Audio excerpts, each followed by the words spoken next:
and welcome back to my channel. I hope you're all doing well out there. And today we're going to make the case for physical media yet again, this time with a brand new Arrow video release that I got yesterday in the mail. Watched it last night. We're going to talk about it today. But before we get into it, do me a favor, like, comment, and subscribe. I greatly would appreciate that. And today I am so thrilled to talk about this one. I was so happy when Arrow announced they were going to do a 4K restoration for this movie, and that movie is Salem's Lot. Salem's Lot, we're going to talk about the movie. I'm going to do an unboxing. We'll go over the transfer, which, again, I just watched this last night. The audio, we'll go over some of the special features, which I have not watched yet, just to be upfront. But I have watched the movie last night, and they have a couple ways for you to be able to watch the movie. We'll get into that.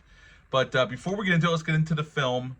This movie came out, it aired on CBS November 17th of 1979. It's rated PG, and it had a budget of $4 million. It also got a theatrical release over in Europe and other countries.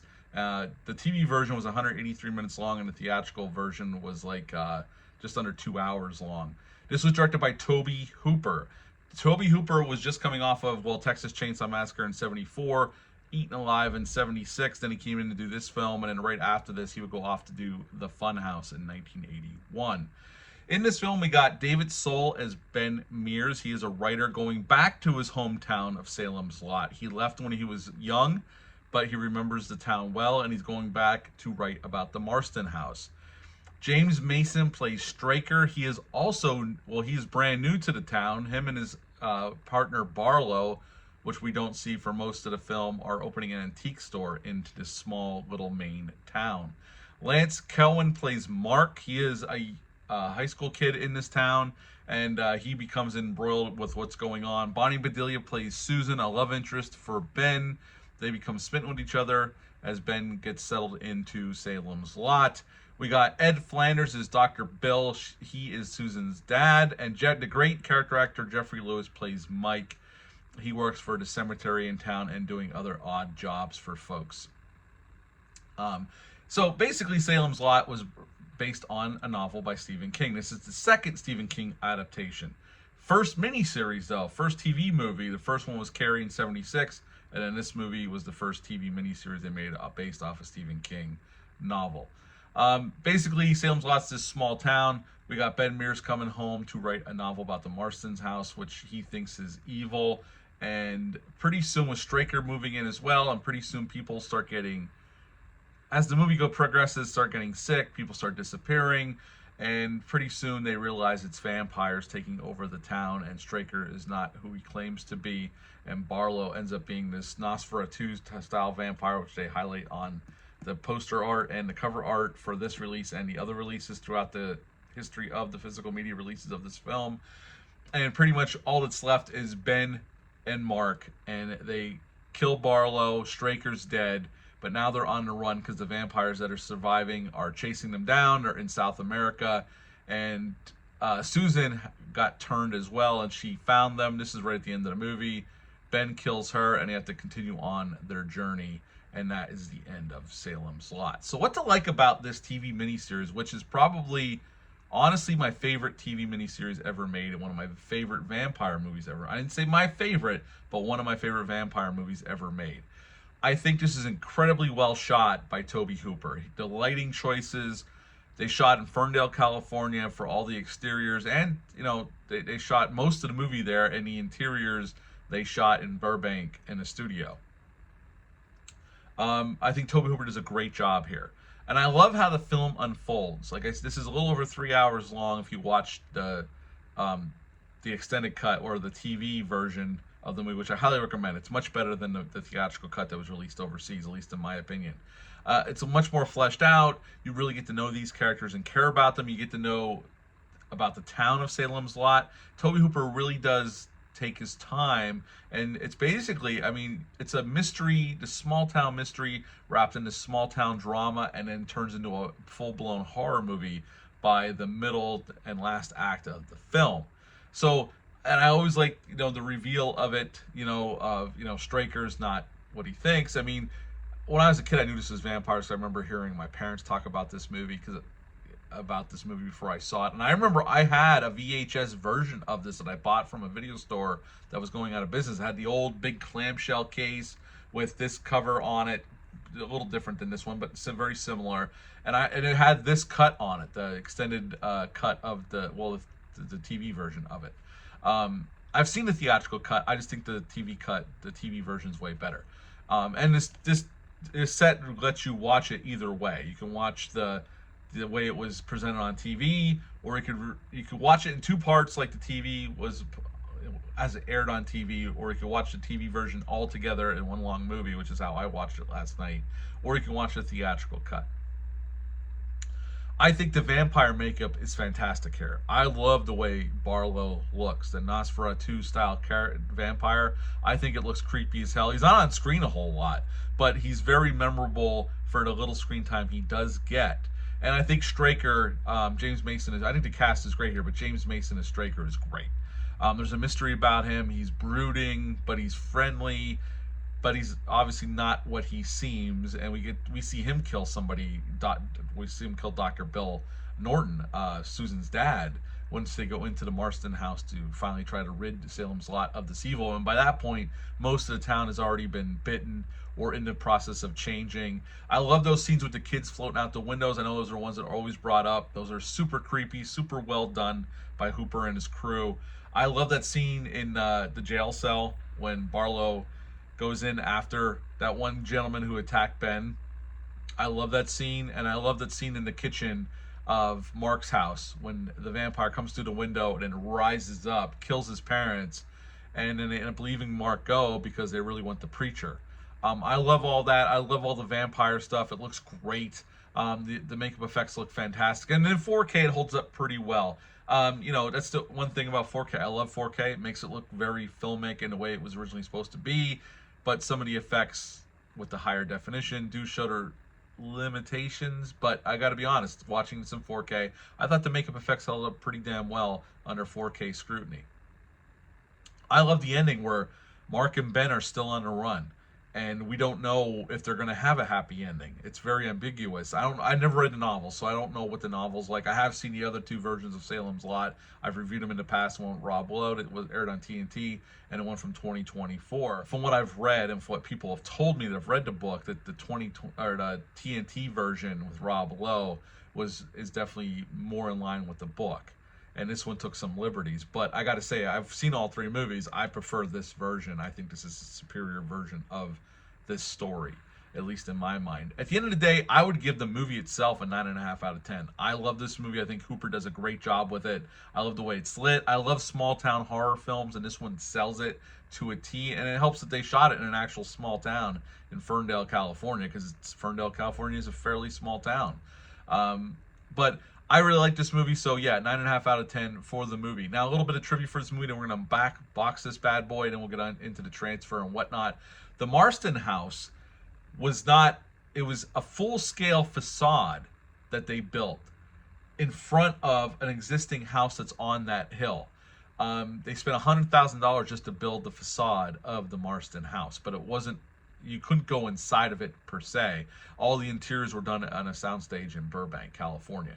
George Romero was originally going to make this into a movie, a theatrical movie. He was primed to do it, and then they decided they're going to make it into a TV miniseries, and that's when Romero backed out because he wasn't interested in doing a TV miniseries. He wanted to do a full-fledged theatrical movie. This is the first, like as I said before, this is the first TV miniseries based on a Stephen King book, although the second adaptation, Carrie, came out in '76. All right. That's enough for the movie. Let's unbox this bad boy. Arrow, once again, did a fabulous job. Okay, on the front, we got a slipcover with the cover art. On the back, a little description of the movie and a description on each disc, which we will go through once we get into the disc. Put that to the side. We got this nice, thick cardboard case that holds our disc case and the booklet and a poster that comes with it, and I'll show you those right now. I love that Arrow does this. It protects the disc, and it's a great feature that they give us. Now, for the disc itself, it's housed in this hard plastic case with the cover art once again, and then on the back, a rundown of what's on each disc and a little blurb about the movie. Inside, they gave us a cool sticker. Salem's Lot with the population. I love this little keepsake. This is cool as hell. And in here we got the first disc, which has, it's a 4K disc with the original TV miniseries, and it has, you can watch it either way. The way it was originally presented on TV in 2 parts, or as one long extended cut of the TV version. So you can watch it either way on the 4K disc. And then you got the other 4K disc with the theatrical version and all the extras on it. So you got the 2 discs housed in the hard plastic and the sticker. We also got, and I read some of this but not all of it yet, a booklet like Arrow. This is a pretty thick booklet, and it has photos from the movie and then a bunch of writings from people about Salem's Lot, about the novel, and about the movie itself. And it's, I love that Arrow does this. You know, I love this awesome shot of Ben hammering the stake into Barlow. There's Straker. Just a really cool thing that Arrow usually includes with these kinds of sets. And then a poster, as Arrow usually does. And I always loved the original poster art, and the one that was always on the VHS cases and the Blu-ray from 2016 that I also own. We got the original one, but I also absolutely love this art as well. That is badass. So this comes with the release as well. All right, as I said in the first disc, we have the TV miniseries as it was presented back then, remastered in 4K. They went back to the original 35mm camera negative for the TV miniseries. So they went back to the original camera, 35mm camera negative as it was shot by Tobe Hooper, 1.37:1 aspect ratio, HDR10 and Dolby Vision. And for the theatrical cut, they went back to the original 35mm inner positive for that one. And it has a DTS mono track. I had no problems with the track. You could hear all the dialogue and all the effects. You didn't get as much surround as you would get with a Dolby Atmos one or even a DTS 5.1, but for a movie made in '79, it sounds pretty good for what they were giving you. I mean, you got to remember this aired on TV, so you know it wasn't really made for surround sound. They weren't even worried about that. But on, like I said, in the first disc, there's also some commentaries. There's an archival commentary by Tobe Hooper himself, and there's another commentary with some other people that are historians. And on the second disc with the theatrical version and extras, I'm just going to go down. I'm going to read this off of this, okay? So I'm going to put this in front of my face. And brand new audio commentary by film critics. We also got an interview, King of the Vampires, a new interview with a Stephen King biographer, Douglas Winter. Second Coming, new appreciation by author and critic Grady Hendrix. New England Nosferatu, a new interview with filmmaker Mick Garris. Fear Lives Here, a new featurette looking at the locations of Salem's Lot. And then there's trailers, image galleries, and some other special features as well. I didn't get to watch any of the special features yet. I watched the film, the 3-hour and 3-minute cut of the film last night. That was why I really wanted this. And let's be honest, most of the big names associated with this movie, unfortunately, are passed away. Tobe Hooper's no longer with us. You know, David Soul's no longer with us. James Mason's been dead for a very long time. Even Mark, the guy who plays Mark, is dead. He passed away a few years ago. And Flanders has been gone. Jeffrey Lewis. Bonnie Bedelia, out of all the actors, is one of the few that are still alive. So there's not a lot of people that were involved with this movie that are still around. So I can see why nobody's really popping up here. This movie came out in 1979, as I said. So, but Arrow, again, does a great job, not only with the packaging, but there's some cool, I know I didn't get to watch them, but there's, it looks like interesting special features. I'd be interested in, especially watching one of Mick Garris, because Mick Garris knew Toby. They were friends, so I'd be really interested in watching that one, and I will get around to watching them eventually. But the transfer, I will say, looked great. I thought the Warner Brothers transfer in the Blu-ray from 2016, which again I own that one, is pretty good for a Blu-ray from 2016. For a movie from '79, it looks pretty good. But this definitely is an upgrade of the transfer. The image looks way better than a 2016 Blu-ray in terms of clarity. The film grain's still there, as you would expect from an Arrow release, but just the clarity of the image, even in nighttime scenes, there's just more detail. Everything just looks better. and I was highly impressed with the transfer on this. This is, if you're a fan of this movie, I would highly recommend, if you love physical media, I highly recommend this 4K release. It is definitely an improvement over the 2016 Blu-ray, which you would expect considering how old that Blu-ray is, and Arrow always does a great job, but it really is probably the best this movie's ever going to look, once again. And I love that Arrow is taking tender loving care of a movie from 1979 so it can live on for future generations. And I am so happy to have this collector's edition on my shelf, and one day this will be my son's, and hopefully he appreciates this movie as much as I do. So again, the sound is pretty good. It's a DTS mono track. The clarity of the voices is good. You can hear what everything's being said, and the effects come off really well. You just don't get the surrounded you would get with a 5.1 DTS or a Dolby Atmos track.